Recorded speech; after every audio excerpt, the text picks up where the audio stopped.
लड़की के कोनो लड़का से बहुत प्रेम बा, लड़की के बियाह के दिन बा, बियाह होता, लड़का हमने द्वार पर इंतजार करता,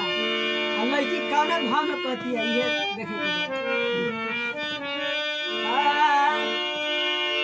मारो में बैठल बानी घेरले बालो गावा लागो ताहर दी कैसे जइयो करा सोझावा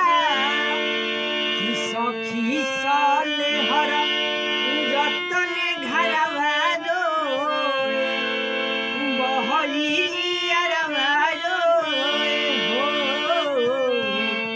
कि सखी साले हर जतने घरवा दो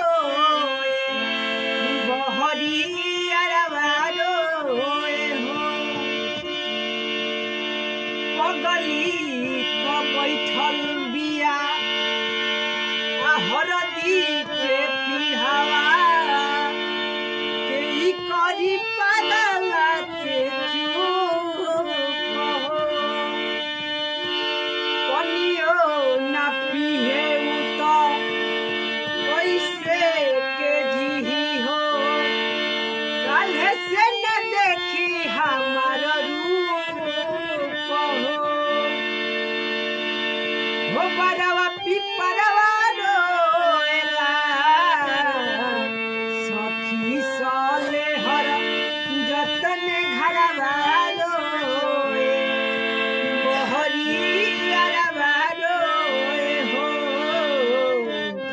सखी साले हर जतने घरवा रोए बहरी अरवा रोए हो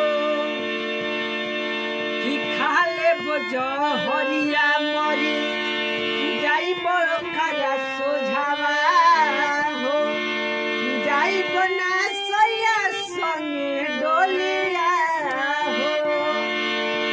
आ दीपक परमोध जे भी